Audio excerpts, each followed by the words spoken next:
Et puis l'image était très attendue et puis vous avez d'ailleurs pu la vivre en direct sur France Info. C'est celle des Bleus quittant leur hôtel à Moscou pour participer à une conférence de presse. Des joueurs qui devaient ensuite s'entraîner à huis clos. Alors à moins de 24 heures d'une finale qui fait tant vibrer, eh bien dans quel état d'esprit sont les joueurs? Question que je vous pose à vous, Ben Barnier, vous êtes à Moscou.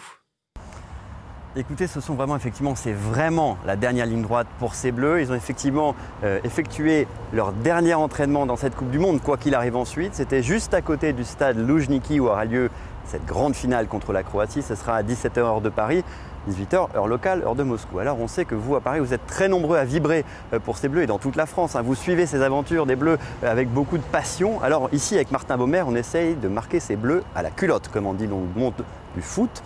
Voilà ce qu'on a pu grappiller. Au moment où les Bleus sont entrés dans leur bus, on a vu différentes attitudes chez les joueurs. On a vu Olivier Giroud qui semblait faire une espèce de moue, un peu comme s'il s'excusait de ne pas encore avoir marqué dans cette Coupe du Monde. On a vu Antoine Griezmann qui lui avait le pas beaucoup plus léger. Il sautillait presque, il avait un ordinateur portable dans la main, il grignotait quelque chose de l'autre main. Et puis il y avait aussi Kylian Mbappé qui était en train d'écouter sa musique avec ses écouteurs, un petit peu dans sa bulle. Alors en parlant de bulle, dans l'hôtel qui est juste derrière moi, cet hôtel, ce sera l'endroit où les Bleus vont passer toutes les heures qui viennent jusqu'au match. Voilà, vous voyez, on est loin de la place rouge avec ses supporters du monde entier, de cette ambiance très chaleureuse. Là, c'est pas très guiré. En même temps, c'est peut-être aussi un message. Les Bleus ne sont pas là pour s'amuser, ils ne sont pas là pour profiter des folles nuits moscovites. Non, ils sont là pour gagner la Coupe du Monde et la ramener à la maison. Oui. Alors, quelle est l'ambiance à Moscou? Eh bien, je vous propose de retrouver notre envoyé spécial Ben Barnier sur place. Bonjour Ben. Écoutez, l'ambiance sur place à Moscou est extrêmement tendue. C'est intéressant parce que j'entendais dans l'oreillette ce qui se passait aux Champs-Élysées, ce qui se passait au Champ de Mars à Paris. J'avais l'impression de ressentir une ambiance déjà festive. C'est loin d'être le cas à Moscou. Je peux vous le dire, avec Martin Baumer, on a passé la journée avec les supporters et ils ne veulent pas vendre la peau de l'ours avant de l'avoir tué, l'ours croate qui plus est. Voilà, ces supporters français, ils sont partagés entre différents souvenirs. Il y a le souvenir de 98 où la France avait battu la Croatie grâce à Lilian Thuram et ses 2 buts. Et puis il y a le souvenir un peu plus récent de 2016 où la France était arrivée en finale de l'Euro contre le Portugal pour perdre ce match. Ça, c'est pour les Français. Il y a aussi les Croates, évidemment, on leur a parlé. Et il y a une personne dont ils détestent qu'on leur parle, c'est évidemment Lilian Thuram. Ça les énerve beaucoup. Ils m'ont d'ailleurs dit, vous savez, cette fois-ci, Lilian Thuram, il ne sera pas là pour vous aider. Merci Ben. Alors on revient donc sur ce match. Vous restez avec nous, mais je vous propose de partir à Moscou, à retrouver Ben Barnier. Ben, comment ça se passe à Moscou? L'ambiance est-elle dingue? Est-elle folle? Que pouvez-vous nous dire? Écoutez, l'ambiance est absolument intenable ici à Moscou. On n'est pas en train de faire la fête, on est en train de trembler avec les supporters qui sont franchement fébriles. Juste derrière moi, il y a le stade Loujniki. Et sur cette pelouse, voilà, il y a déjà les Bleus qui sont en train de s'échauffer. Ils ont quitté leur bulle, leur hôtel de luxe qui était un petit peu à l'extérieur du centre-ville de Moscou, bien loin de la place rouge, de ces supporters, de ces festivités. Voilà ces Bleus qui, après cet échauffement, enfin je ne sais pas si vous avez déjà assisté à un échauffement professionnel, ce serait déjà largement suffisant pour vous épuiser, vous et moi. C'est juste suffisant pour les mettre en jambes. Après cet échauffement, les Bleus vont retourner dans les entrailles du stade brièvement. Un dernier moment de concentration avant de vivre ce match, on l'espère de la manière la plus belle possible. Il y a ce match sur la pelouse, il y a un autre match qui se joue, c'est celui qui se joue dans les contre-allées du stade et puis dans les villes hautes des matchs, c'est la recherche des places. Voilà, on a rencontré beaucoup de supporters qui recherchaient des places de manière désespérée. Certains avaient parié sur le succès des Bleus, ils avaient acheté ces tickets qui s'appellent Parcours Bleu, donc à chaque fois que les Bleus passent une étape, on obtient un billet. Il y a ceux qui ont la chance d'être invités par de grandes entreprises et puis il y a des célébrités qui sont là. On a croisé notamment, je vais vous faire une petite indiscrétion, Patrick Bruel qui était dans son hôtel hier soir et qui a attendu ses billets jusqu'à la dernière minute. Ah, ça, c'est une info. Patrick Bruel qui n'avait pas de billet. Merci Ben. J'en profite, je voulais juste avoir une question. Vous êtes en Russie depuis le début de la compétition avec Martin Baumer. Personnellement, que ressentez-vous? Ça doit être assez formidable quand même d'être sur place. Exactement, alors on est ici avec Martin Baumer depuis les demi-finales.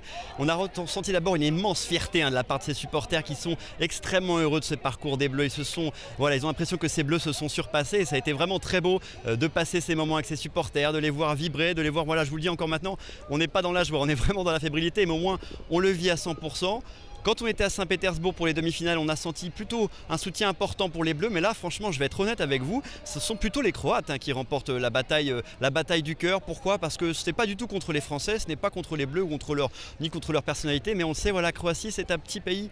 Ils ont tellement à gagner avec cette victoire. Nous, évidemment, on souhaite la victoire des Bleus, mais ces Croates, ils veulent vraiment cette victoire. C'est un petit pays, ils ont 4 millions d'habitants, ils sont indépendants que depuis 1991 et puis il y avait des supporters croates qui me confiaient, vous savez, il y a une histoire d'argent aussi. Voilà. Si les Croates, et je vais vous donner le chiffre exact, si les Croates remportent cette finale, ils auront 32 millions d'euros et ça, ce serait extrêmement utile à la fédération de football croate puisqu'apparemment leur plus grand stade pour l'instant ne fait que 35 000 places alors qu'une arène comme celle qui est juste derrière moi, elle fait 80 000 places, un Luzhniki, c'est 80 000 places. Merci Ben pour ces précisions. Alors l'information est tombée il n'y a pas longtemps, la composition finale. Et je vous propose maintenant de partir à Moscou avec Ben Barnier qui est à côté de supporters. Bonsoir Ben. Exactement, bonsoir. J'ai encore trouvé quelques supporters qui sont pas trop éméchés ici à la Casa Bleue, voilà, parce que c'est un peu ici que la petite famille, la petite colonie française de Moscou et puis les gens qui sont venus juste pour le match, qui se sont réunis. Voilà, vous le saviez, les espérer, voir les joueurs, voir même le président de la République. Voilà, il n'y a pas eu cette visite-là, mais il y a eu une belle fête.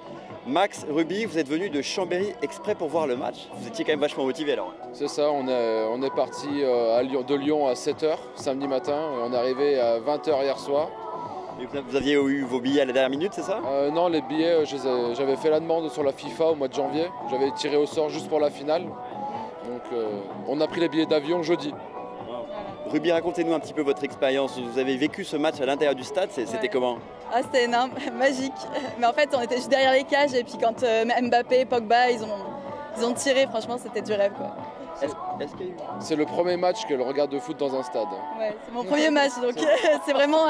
je peux pas faire mieux, je pense. Franchement, je vais vous dire, je vais voir beaucoup de matchs de foot. Là, vous n'avez pas vu le pire. Franchement, c'était... Est-ce qu'il y a un moment où vous avez eu peur tous les deux pour l'équipe de France? Quand ils sont revenus à 1-1, oui. Après, quand on a mis le deuxième et le troisième, je pensais qu'on allait gagner. Malgré la borde de Lloris. Ce qu'on a essayé d'expliquer un petit peu ici, c'est qu'en fait, il y avait beaucoup de fans, même de fans d'autres pays qui étaient plutôt pour la Croatie. Vous avez ressenti ça aussi, vous? Ouais, bah, apparemment, il y avait 10 000 fans croates et puis nous, on n'était que 3 000 ou 5 000 Français. Mais je pense qu'on a bien mis l'ambiance et puis on était placés, c'était vraiment bien. C'est sympa. J'ai envie de parler un petit peu de 98. Vous aviez quel âge en 98? 6 ans. Vous avez quelques souvenirs peut-être? Juste de l'avoir vu chez moi avec mes parents et leurs amis et ils ont klaxonné à la fin du match, mais voilà. Sinon on a acheté la cassette pour revoir le parcours plus tard, c'est tout. Je suis né trop tard. Non mais là c'est bien, du coup vous êtes rattrapé. S'il y avait un joueur que vous retiendriez de cette équipe, ce serait lequel? Un joueur qui vous a touché? Moi, Mbappé, je pense. Pourquoi? Son but, j'étais juste en face de lui et puis quand il a marqué son but, c'était vraiment l'émotion et tout, c'était vraiment bien. Et puis vous, Max? Moi, c'est Kanté, j'ai fait une affiche pour lui. Pour moi, c'est le joueur modèle, autant dans l'état d'esprit que sur le terrain. Même si peut-être là, ce dernier match était un petit peu en dessous de ce qu'il a fait. Hein. Oui, c'était son moins bon match de la Coupe du Monde, mais ça reste mon chouchou et le meilleur joueur de l'équipe de France pour moi. Voilà, donc on est avec Max et Ruby. Merci infiniment de nous avoir fait partager un petit peu. Voilà, et puis vous savez, on a vécu nous aussi ce match à l'intérieur du stade. C'était une expérience vraiment extrêmement émouvante. On sera là aussi demain matin pour continuer à vous faire vivre ce qui se passe ici depuis Moscou. Ben et bonne soirée, amusez-vous bien, fêtez bien cette victoire aujourd'hui. On retourne à Moscou si vous le voulez bien. On va retrouver Ben Barnier qui a encore retrouvé des supporters avec qui il a pu échanger. Visiblement, ces supporters ne sont pas encore trop éméchés. Non, on fait attention quand même, parce que quelquefois, sinon, voilà, il y a de la joie, mais sinon le propos est quand même un peu faible à Tom. Je crois que ça va, vous n'êtes pas trop éméché. Alors ça va très bien, là on fait la fête, là on fête la C'est le présentateur qui me demande, c'est pour ça. Vous êtes venu de Bourges, hein, ouais. Exprès pour voir ce match, vous étiez dans le stade. Ça s'est passé comment? Ouais, c'était magnifique, c'était magique. La deuxième étoile, c'est magique. C'est comment, je sais même pas comment expliquer. J'étais pas là en 98, j'étais même pas né. Mais là pour la deuxième, je suis là et je suis là à Moscou carrément et c'est magique, ouais. S'il y a un joueur qui vous a particulièrement touché, ce serait lequel? Mbappé. La jeunesse, il est chaud, enfin, il a 19 ans, il marque en finale, enfin, c'est fou, il est fou. C'est marrant parce qu'on a posé la question à plusieurs supporters, ils nous ont tous dit Mbappé. Il a quelque chose de spécial. C'est pas parce qu'il joue à Paris en tout cas, mais je sais pas, il y a du Pelé. Il y a du Pelé. D'ailleurs, Pelé est vraiment fan de lui. Vous repartez quand? Est-ce que vous allez profiter encore un petit peu de l'ambiance à Moscou? Est-ce que vous repartez directement en France? Je repars mardi et on va en profiter au max tant qu'on est à la casa là. Et voilà. Est-ce que vous pensez, vous voyez, c'est l'équipe, une équipe particulièrement jeune, 26 ans de moyenne. Vous les voyez continuer, gagner d'autres titres, cette équipe de France? Elle va pas trop bouger? Bien sûr que oui, la relève est déjà là même avec tous les joueurs, genre Mbappé, Fekir, tout ça. Ça va le faire. J'y crois même pour 2020. Cette équipe de Croatie, en tout cas, elle a bien résisté sur le terrain. C'était dû à quoi? Ils étaient bons techniquement, ils étaient bons physiquement. Qu'est-ce qui vous a semblé en assistant à ce match? Ouais, techniquement, mais je pense qu'ils étaient un peu fatigués quand même parce qu'ils ont fait quand même leurs 3 derniers matchs, ils étaient en prolongue. Ils ont fini au prolongue, même dont je crois 1 ou 2 au penalty, je crois. Et voilà. Une question sur Didier Deschamps. Voilà, vous étiez trop jeune pour connaître, vivre 98, vous avez 18 ans, Tom. Qu'est-ce qu'il représente pour vous, Didier Deschamps? C'est un monsieur avec des cheveux blancs qui s'occupe des jeunes ou c'est qui pour vous? Non, en tout cas, je sais que c'est le 3e entraîneur à gagner, enfin la 3e personne à gagner Coupe du Monde en tant que joueur et en tant qu'entraîneur. Donc ouais, c'est quelqu'un qui est grand, même si je n'approuve pas totalement son jeu, qui est plutôt défensif. Vous trouvez que cette équipe d'équipe de France, elle a joué un peu, c'était un peu pas très rigolo à avoir joué? Si, quand même, parce que sur les matchs, par exemple la finale, ils ont été présents, ils ont marqué 4 buts. Contre l'Argentine, qui était un des plus gros matchs, ils ont marqué aussi 4 buts. Enfin, c'était des matchs vraiment... voilà. Vous êtes éclaté, donc on est avec Tom, toujours à la Casa Bleue, en direct de Moscou. Voilà, on est un petit peu en ambiance fin de soirée, mais extrêmement festif. Ici, il n'y a absolument aucun incident. C'est super, profitez-en bien Ben ce soir. On a reçu entraîneur et joueur doublement champion du monde. On va vous proposer un portrait dans un court instant. Mais d'abord, parce qu'il est en direct avec nous, on va retrouver Ben Barnier depuis Moscou. Salut Ben, vous avez vécu tout cela de l'intérieur, le match, la victoire, l'après-match. Qu'est-ce que vous en retenez? Quelles images, quels sons? Écoutez Karine, c'était tout simplement un rêve de gosse d'assister à une finale de la Coupe du Monde avec la France et la France victorieuse. Alors vous le savez, avec Martin Baumer, on a vécu cet événement au plus près puisqu'on était en tribune avec les Bleus pour ce match de finale. Voilà. Et puis, on vous l'a dit, on était assez tendu. C'était un match assez tendu. On était assez surpris de voir ce qu'on entendait côté français où il y avait un fort optimisme. Tout le monde était très tendu côté Moscou.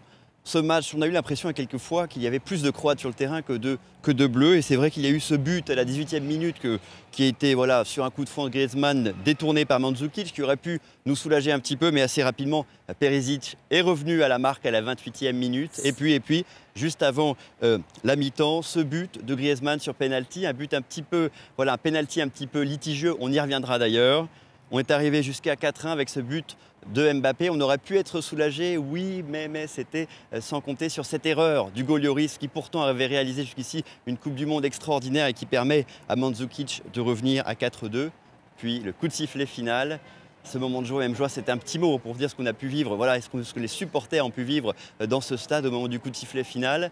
Un orage, vous l'avez peut-être vu, ce qui a permis d'ailleurs à ces Bleus, aux joueurs, de glisser sur la pelouse, des moments vraiment d'hilarité, des moments très joyeux, qui se sont prolongés jusqu'à la salle de conférence de presse. Je peux vous dire, pour avoir assisté à beaucoup de conférences de presse d'après-match, que ce n'est pas toujours très joyeux, mais Didier Deschamps était très enthousiaste. Je vous propose de l'écouter. C'est un joueur qui non seulement a gagné la Coupe du Monde en tant que joueur, mais aussi en tant qu'entraîneur. Il rejoint un club extrêmement select, c'est le club des entraîneurs et joueurs qui ont gagné la Coupe du Monde. Parmi ces joueurs, il y a aussi le Brésilien Zagallo et l'Allemand Beckenbauer. On écoute Didier Deschamps. C'est un cercle très fermé.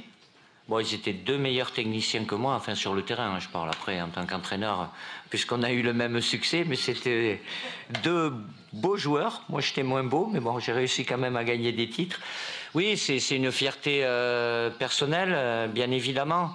Mais sincèrement, ça passe après. Je suis sincèrement beaucoup plus heureux de voir le bonheur de mes joueurs.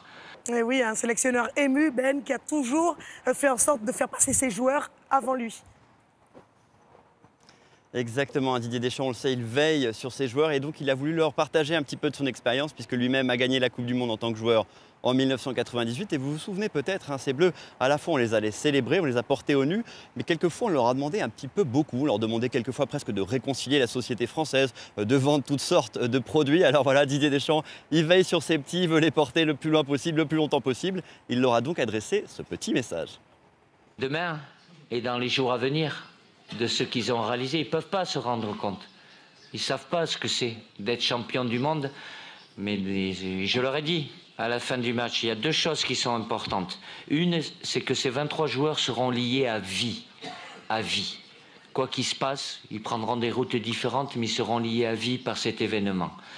Et puis, je leur ai dit aussi qu'à partir de ce soir, et j'étais désolé pour eux, mais qu'ils ne seraient plus les mêmes. Parce qu'ils sont champions du monde. Et être champion du monde, ça ne changera pas leur vie, mais professionnellement, il n'y a rien qui est au-dessus. Ils ont beau gagner des titres, des Champions League, j'enlève rien, bien sûr, à tous ces titres-là, mais champion du monde, quand on est footballeur professionnel, il n'y a rien qui est au-dessus. En tout cas, ils nous rendent fiers, ces Bleus, Ben, et ils ont rendu fiers des millions de Français à travers le monde.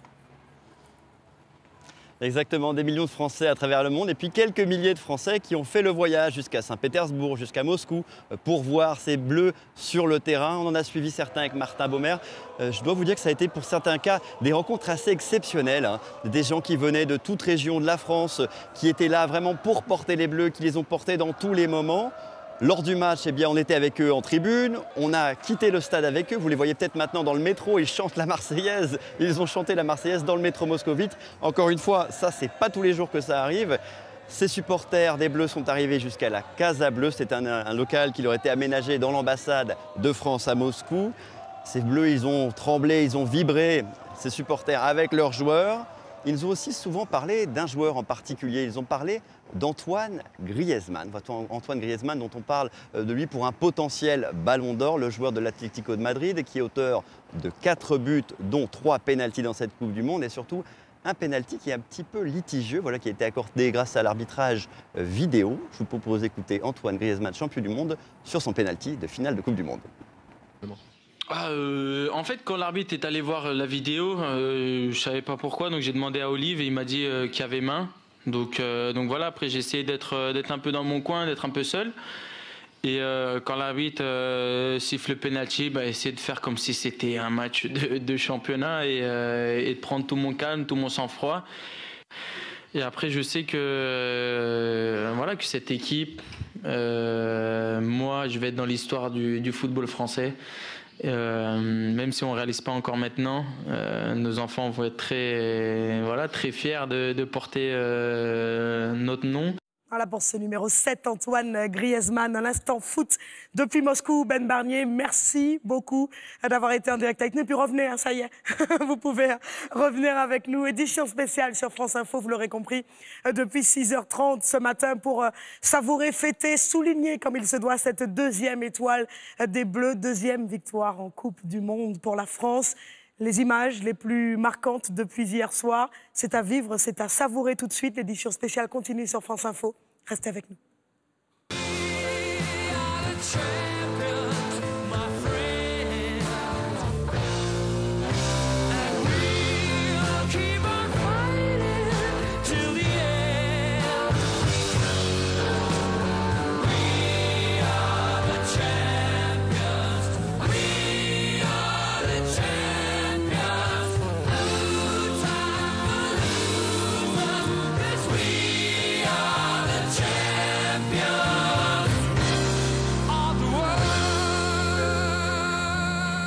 À Moscou, en direct, on va rejoindre Ben Barnier. Le programme des Bleus aujourd'hui sera chargé, Ben, malgré une toute petite nuit, voire pas de nuit du tout.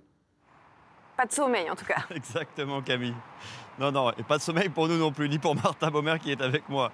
Voilà, alors pour ces champions du monde, je pense qu'ils vont avoir, et pour une fois l'expression ne sera pas usurpée, un petit déjeuner de champions. Ça doit être à peu près l'heure du petit déjeuner ou très prochainement dans leur camp de base d'Istra. Voilà, c'est un petit peu à la campagne. Istra, c'est à 75 km de Moscou.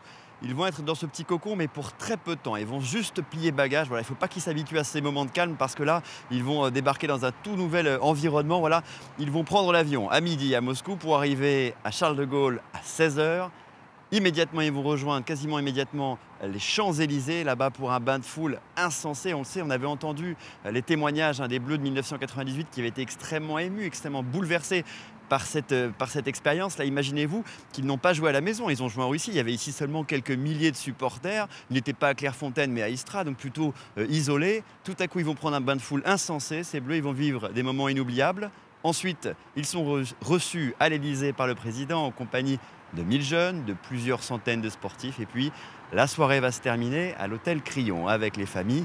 Un dernier dîner ensemble, un dernier bon moment ensemble. Et puis, ces Bleus vont se séparer, en tout cas pour un moment, car comme Didier Deschamps l'a dit, ces Bleus, eh bien, ils seront ensemble pour l'éternité. On reparlera de cette génération dans 20 ans, c'est sûr. Merci beaucoup, Ben. Et l'équipementier de la Fédération française. Et oui, la victoire des Bleus, mais aussi une victoire pour la Russie de Vladimir Poutine. Bonjour Ben Barnier, vous êtes en direct de l'aéroport de Moscou. Quel bilan peut-on tirer de cette Coupe du Monde pour le maître du Kremlin ? Pour le maître du Kremlin, c'est une grande question, on n'a pas pu lui parler. En tout cas, ce que je peux vous dire, Clément, c'est que en termes d'organisation, déjà, le bilan est extrêmement positif si on en croit les supporters. Parce qu'avec Martin Baumer, on a parlé avec de nombreux supporters, des Français, mais aussi des Brésiliens, des Argentins. Ils étaient tous très contents. Ils ont trouvé que tout se passait de façon plutôt fluide, sachant qu'il fallait quand même voyager dans ce pays qui est assez vaste, en tout cas dans la partie occidentale de la Russie. Et je peux vous le dire, pour avoir couvert une autre compétition ici à Moscou, c'était les mondiaux d'athlétisme en 2013. C'était une autre chanson, c'était très compliqué de se repérer dans le métro, il n'y avait absolument aucun panneau. Donc un bel effort d'organisation. Il y a eu effectivement un petit problème hier pendant la finale, vous vous en souvenez peut-être, avec ces 4 membres des Pussy Riots qui ont envahi le terrain. Mais voilà, ce n'était pas non plus un problème majeur. L'autre partie du bilan très positif, c'est l'ambiance. Encore une fois, j'ai envie de comparer avec Sochi en 2014 que j'ai couvert les Jeux Olympiques. C'était assez terne, c'était assez gris, c'était pas très international. Et là, ici, pendant cette Coupe du Monde, on a vibré encore une fois. On a vu des gens du monde entier, de toutes les générations, de toutes les couleurs. Et c'était franchement joyeux. Merci beaucoup Ben Barnier. Ben Barnier en direct de l'aéroport de Moscou. Pour France Info, beaucoup d'ambiance, Claude Aymar ? Beaucoup d'ambiance à Moscou, enfin en Russie bien sûr. Pourquoi plus d'ambiance qu'ailleurs ? Je ne sais pas, peut-être parce qu'au fur et à mesure que les Coupes du Monde avancent, il y a de plus en plus d'ambiance parce que c'est l'événement numéro 1 au monde, forcément après les Jeux Olympiques, mais c'est pas bien la même chose parce que le foot c'est universel. Et puis moi, je me rappelle de Sochi, j'y étais aussi.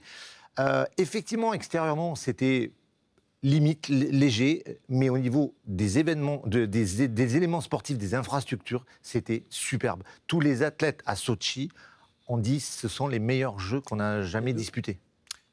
Sur le plan politique, il y a 2 vainqueurs de cette Coupe du Monde. Il y a Emmanuel Macron, évidemment, et c'est vrai, il y a Vladimir Poutine, parce que cette Coupe du Monde, c'est extrêmement bien déroulé, aucun problème d'organisation, des supporters nombreux, de la liesse populaire, ce à quoi on ne s'attendait pas, effectivement. Une intrusion quand même sur le terrain hier soir. Effectivement, oui. Une intrusion, mais des supporters de tous les pays, on a vu vraiment des supporters de tous les pays. Les supporters latino-américains, en dépit des difficultés économiques dans leur pays, qui étaient là très nombreux, il y avait 15-20 000 Péruviens lors du match contre l'équipe de France. Et puis, on avait peur de quoi ? On avait peur du hooliganisme. Vous vous souvenez, en 2016, des affrontements à Marseille, lors de Russie-Angleterre, où franchement, les hooligans russes n'avaient pas donné une très bonne image de leur pays. Il y a eu, à ma connaissance, aucun problème de hooliganisme. On avait peur des propos racistes, des cris de singe dans les tribunes. Régulièrement, dans les matchs en Russie, il y a des propos, des cris racistes de la part des supporters. Manifestement, il y a eu des campagnes de prévention. De ce point de vue-là, vous m'autoriserez à dire que les pays autocratiques, ça aide à faire passer les messages, y compris de manière autoritaire. Voilà. Donc, il n'y a rien eu du tout. La Russie a donné une bonne image du monde. Et il y en a eu qui a eu l'intelligence de faire semblant de ne pas le récupérer, c'est Vladimir Poutine. Il a été au premier match, il a été au dernier match. On ne l'a pas vu une seule fois, sinon, laissant Dimitri Medvedev, le Premier ministre, là. Donc, c'est lui le vainqueur sans donner l'impression de vouloir récupérer. Et je vous arrête, Gilles Bornstein, puisque nous avons un amoureux du football au téléphone. Bonjour Bernard Tapie. Mais ils ont quitté l'aéroport de Moscou aux alentours de midi, l'aéroport de Moscou où l'on retrouve Ben Barnier. Bonjour Ben. Vous les avez croisés, ces Bleus, ce matin? Bonjour Clémence. Exactement Clémence, ici à l'aéroport Sheremetyevo qui est le plus grand aéroport de Moscou. On les a vus, c'était franchement juste derrière moi, quelques mètres derrière moi. Ces Bleus, ils étaient plutôt frais. Alors pas frais physiquement, mais frais dans leur attitude. Il y avait effectivement un dispositif de sécurité autour d'eux. On ne pouvait pas non plus les prendre dans nos bras. On aurait eu envie de le faire, mais on ne pouvait pas le faire. Mais en tout cas, les supporters pouvaient prendre des petits selfies avec eux. Puis on les a bien vus, on les a vus de près. On a vu que Kylian Mbappé, franchement, était un peu palichon. Il a dû faire une belle soirée, je pense. En revanche, Didier Deschamps était absolument bluffant, totalement égal à lui-même, qui marchait d'un pas léger, qui saluait la foule, tout à fait tranquille. Blaise Matuidi avec des lunettes noires assez foncées, peut-être pour cacher quelques cernes. Également Raphaël Varane qui nous a parlé au micro de Martin Baumer qui lui a dit, eh bien, écoutez, j'ai qu'une envie, c'est d'arriver à Paris, c'est de vivre ça avec les Parisiens. Olivier Giroud qui nous a dit, c'est totalement fou. Voilà. Pogba qui a chambré un peu ses copains anglais en disant, the champs are coming, les champions arrivent. Je vais vous faire une petite confidence au moment où ils sont dans les airs déjà. Ici à Moscou, ces Bleus, ils nous manquent terriblement. On était obligé de vous les rendre. Merci beaucoup Ben Barnier en direct de l'aéroport de Moscou. Alors parmi les... Et là encore, l'image était très attendue. D'ailleurs, vous avez pu la vivre tout à l'heure en direct sur France Info. C'est celle des Bleus quittant leur hôtel à Moscou pour participer à une conférence de presse. Des joueurs qui se sont ensuite entraînés à huis clos. Alors, où sont-ils à l'heure actuelle? Que font-ils? Eh bien, on retrouve notre envoyé spécial Ben Barnier. Bonjour Ben, est-ce que vous pouvez nous en dire un peu plus? Écoutez, c'est vraiment la dernière ligne droite pour ces Bleus. Ils ont effectivement effectué leur dernier entraînement dans cette Coupe du Monde, quoi qu'il arrive ensuite. C'était juste à côté du stade Loujniki où aura lieu cette grande finale contre la Croatie. Ce sera à 17h heure de Paris.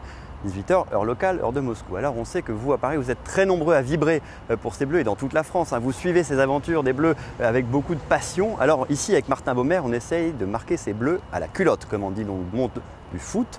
Voilà ce qu'on a pu grappiller. Au moment où les Bleus sont montés, sont entrés dans leur bus, on a vu différentes attitudes chez les joueurs. On a vu Olivier Giroud qui semblait faire une espèce de moue, un peu comme s'il s'excusait de ne pas encore avoir marqué dans cette Coupe du Monde. On a vu Antoine Griezmann qui lui avait le pas beaucoup plus léger. Il sautillait presque, il avait un ordinateur portable dans la main, il grignotait quelque chose de l'autre main. Et puis il y avait aussi Kylian Mbappé qui était en train d'écouter sa musique avec ses écouteurs, un petit peu dans sa bulle. Alors en parlant de bulle, dans l'hôtel qui est juste derrière moi, cet hôtel, ce sera l'endroit où les Bleus vont passer toutes les heures qui viennent jusqu'au match. Voilà, vous voyez, on est loin de la place rouge avec ses supporters du monde entier, de cette ambiance très chaleureuse. Là, c'est pas très guiré. En même temps, c'est peut-être aussi un message. Les Bleus ne sont pas là pour s'amuser, ils ne sont pas là pour profiter des folles nuits moscovites. Non, ils sont là pour gagner la Coupe du Monde et la ramener à la maison. Oui, on l'espère, on croise les doigts. Merci Ben Barnier. En finale. Et alors, si tout va bien, nous avons des envoyés spéciaux en Croatie qui sont donc sur place. Je vois Ben Barnier qui sourit, qui sont pas des envoyés spéciaux en Russie qui vont nous parler à Croatie. Ben Barnier, c'est à vous. Oui, voilà, c'est pas la Croatie, mais c'était avec les Croates, parce qu'on est bien ici à Moscou. Alors c'est vrai qu'on a cherché un peu ces supporters croates. Ils n'étaient pas encore très nombreux dans la capitale russe, mais en revanche, c'était très visible, ne serait-ce que par leur maillot, ce fameux damier blanc et rouge, qui est extrêmement visible. Et puis ils étaient très fiers. Leur première finale, la première finale de l'histoire de cette sélection, pour une petite nation. Alors nous, on aime le foot, on est français. Si on pense France-Croatie, on pense forcément à un moment ou à un autre à Lilian Thuram, aux 2 buts qu'il a marqués, à ce sursaut d'orgueil. Ça, c'est pour nous les Français. On a voulu demander avec Martin Baumer à ces fameux Croates qui sont ici à Moscou ce qu'ils pensaient de Lilian Thuram. On leur a montré une photo et voilà ce qu'ils nous ont dit.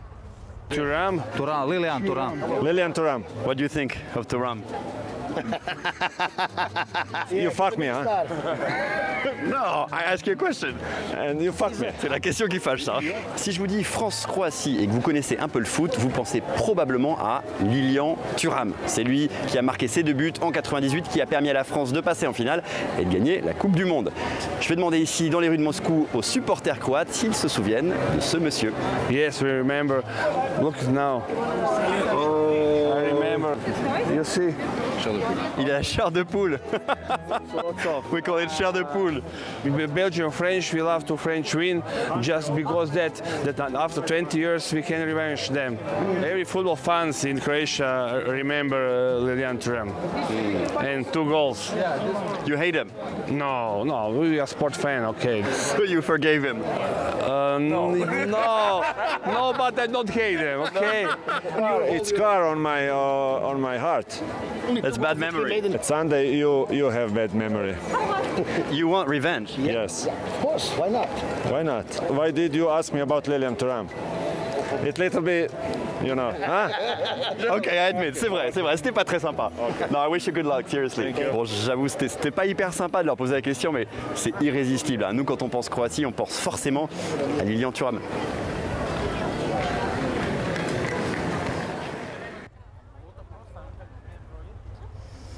Alors vous l'aurez compris, hein, ces supporters croates, ils n'étaient pas très contents qu'on leur montre ces photos de Lilian Thuram, qu'on leur rappelle ce mauvais souvenir du 8 juillet 1998.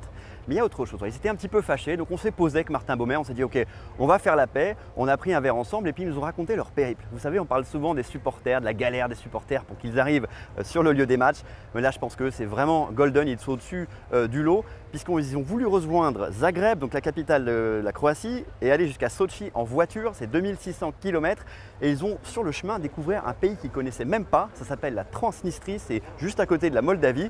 Là-bas ils se sont fait braquer, on leur a demandé de l'argent, ça s'est tellement mal passé que nos amis croates, ils ont dû rebrousser chemin, ils n'ont même pas pu voir le match qu'ils voulaient voir à Bucarest, à Sochi, ils sont retournés à Bucarest, ils ont vu le match à la télé, et là ils se sont dit ok, laisse tomber la voiture, on va prendre l'avion, et c'est pour ça qu'on les a retrouvés à Moscou. Finalement, cette idée de prendre la voiture pour aller de Zagreb jusqu'en Russie pour voir un match, c'est pas une bonne idée. Merci Ben Barnier, et puis faites bien attention à vous et merci pour vos magnifiques reportages. Et on voit bien derrière vous qu'on est à Moscou et pas en Croatie. Merci Ben, et puis aussi un coucou à Martin Baumer qui est avec vous. Oui, la Croatie. Allez, parce que ça fait du bien et parce que c'est d'actualité, on en revient au foot. On est en finale. Ben Barnier, vous êtes à Saint-Pétersbourg. Rebonjour, on vous retrouve en direct devant l'hôtel des Bleus. Quel est le programme des Français aujourd'hui, Ben ? Alors écoutez, en tout cas déjà ce que je peux vous dire c'est que les Bleus ne sont pas venus nous faire coucou à la fenêtre. Ils sont probablement encore à l'intérieur de l'hôtel de se reposer ou peut-être de prendre un petit déjeuner. Il pourrait y avoir peut-être une petite séance de kiné à l'intérieur de l'hôtel qui se trouve derrière moi. Après, ce sera peut-être en fin de matinée ou dans l'après-midi. Les Bleus vont rejoindre leur camp de base d'Istra qui se trouve en périphérie de Moscou. Après, voilà, pour ce qui est des joueurs qui ont joué hier, voilà, il n'y aura pas d'entraînement, peut-être au plus un petit décrassage. Pour les remplaçants, eh bien, il se peut qu'il y ait peut-être une petite séance d'entraînement, mais ce serait forcément en équipe réduite, en effectif réduit. Voilà. Après, comment ne pas imaginer que ces Bleus ne regarderaient pas, comment imaginer qu'ils ne regarderaient pas ce match, cette demi-finale entre la Croatie et l'Angleterre. Ils auront envie et forcément besoin de savoir qui ils vont affronter dimanche pour ce grand match, cette grande finale, cette troisième finale de l'histoire de l'équipe de France. Ça se passera à 17h heure de Paris, 18h heure de Moscou, dimanche à Moscou. Exactement. Alors Ben, ici, les supporters français ont fêté, crié, hurlé jusqu'au bout de la nuit. Est-ce que cela a été le cas également à Saint-Pétersbourg ? Et absolument, et puis je vous indique tout simplement aussi qu'on voit le bus de l'équipe de France qui arrive juste derrière moi. Voilà, c'est aussi les joies du direct. Donc ce bus qui arrive juste devant l'hôtel Corinthians à Saint-Pétersbourg. Pour revenir aux supporters, évidemment, la nuit a été folle et assez courte. On a croisé d'ailleurs quelques supporters ce matin dans les rues de Saint-Pétersbourg. On ne sait pas trop s'ils rentraient de soirée ou s'ils sortaient de leur hôtel. Ils avaient en tout cas la voix un petit peu éraillée comme moi ce matin. Vous le savez, avec Martin Baumer, on a voulu vous faire vivre cette journée de supporters hier à Saint-Pétersbourg. On a vécu leur fébrilité, la tension qui est montée crescendo pendant toute la journée, et puis cette première moitié de match qui a été difficile. On a senti ces supporters tendus jusqu'à la libération, la délivrance, avec ce but de Samuel Umtiti à la 51e minute, bien servi par Antoine Griezmann. Au coup de sifflet final, on a vu ces supporters rester le plus longtemps possible à l'intérieur du stade de Saint-Pétersbourg, un peu à l'image des joueurs d'ailleurs. Ils ont voulu savourer jusqu'à la dernière miette ce moment exceptionnel. Ces supporters nous l'ont dit, pour beaucoup, ils n'ont absolument pas l'intention de rentrer à la maison. Ils vont se débrouiller pour se retrouver à Moscou dimanche, qu'ils y aillent en train ou en avion. Ils veulent être là Absolument. Et nous, on sera devant la télé. Qu'est-ce que ça fait du bien, une telle actu, alors que le bus des Bleus est derrière vous, Ben Barnier. Merci, Ben Barnier, devant l'hôtel des Bleus à Saint-Pétersbourg. Julie Poirier, on a parlé... La Marseillaise contre la Brabançonne, c'est dans 2 heures tout juste, des airs de fête des voisins ou de derby au choix en Russie. On prend tout de suite la direction de Saint-Pétersbourg. On retrouve notre envoyé spécial, Ben Barnier. Ben, vous êtes justement devant le stade. Alors, on le dit depuis le début de ce mondial, il y a assez peu de supporters français. Eh bien, est-ce qu'ils sont sereins à 2 heures du coup d'envoi? Écoutez, Flore, non seulement ils sont sereins, ces supporters français, mais ils sont même carrément joyeux et de très très bonne humeur. Vous les voyez peut-être, vous voyez en tout cas peut-être derrière moi certains des supporters, ils chantaient en tout cas tout à l'heure la Marseillaise, ils chantaient tout simplement. Je ne vais pas vous mentir, ils ne sont pas extrêmement nombreux. Et même dans la journée, on a écumé les rues de Saint-Pétersbourg avec Martin Baumer. On n'a pas vu beaucoup de Français, mais c'était plutôt heureux, plutôt confiant. Les Belges, c'était un petit peu la même chanson. Voilà, pas tout à fait le même hymne national. Et puis c'était de très bonne humeur. Il faut dire que la ville de Saint-Pétersbourg s'y prête. C'est une ville très joyeuse. Pour la bataille des supporters, on attend 2000 Français dans les tribunes contre 1300 côté belge. Et Ben, un petit mot de la journée des footballeurs français, puisque vous étiez tout à l'heure devant leur hôtel. Exactement, on était devant leur hôtel, mais on a su très peu de choses finalement de cette journée des Bleus.